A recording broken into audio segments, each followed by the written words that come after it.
Time for us to chat with KCBS and Chronicle insider Phil Matier. We're talking high-speed rail. A Sacramento judge today sided with Central Valley landowners who argued that the California High-Speed Rail Authority didn't comply with either the environmental or financial requirements promised when voters passed Proposition 1A. Phil, put this in perspective for us. How big is this court ruling overall to the project? Well, it's going to be appealed. You can just sort of bet on that.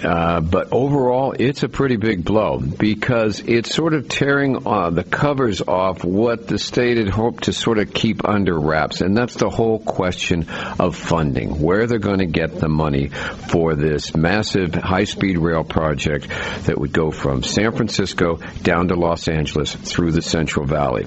Now, unlike a lot of transportation projects that we've sort of seen, for the Bay Bridge example, or other projects that you start off with one budgeted number, and then we all know it's going to grow and grow and grow. This $68 billion project, there were clauses in there that the voters approved that said you got to show where the money's coming from. It's got to be taken care of. It's got to be self-sustaining. It's a $68 billion project, and Patty, even with the federal money, they're only looking at about $12.5 billion so far. So the move saying we've got real questions about the finances on this thing, it's a pretty valid one. All right. Governor Brown has certainly been eyeing the bullet train system as a component of his legacy. What does he do with this?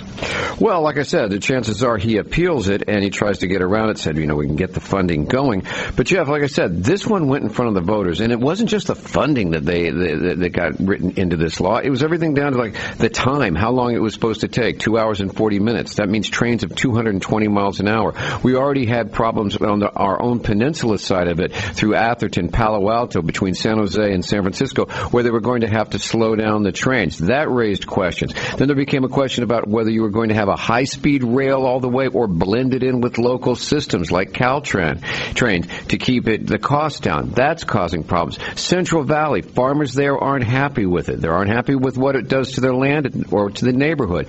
That's causing problems.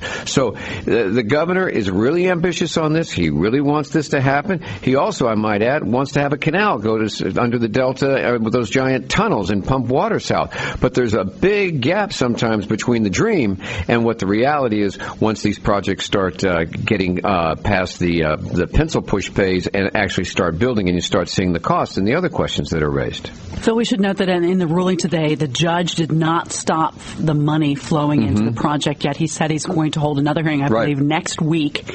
I wonder what options the rail authority has, if he stops the flow. Well, if he stops the flow, I don't know exactly. They try to appeal it, try to get the money. The idea was to get 29 miles of track sort of in that middle of that 200-mile stretch they were calling the train to nowhere. The feds wanted that built in the Central Valley. They wanted to get the first little portion of that between Madera and Fresno up and going, or at least break ground on it this summer. I don't know, Patty. This has been a step-by-step process.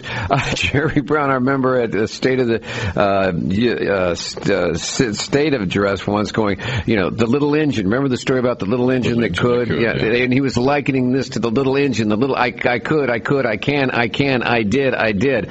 We'll wait to see if he gets the I can and I did out of this story. Right. That's our KCBS and Chronicle insider, Phil Matier.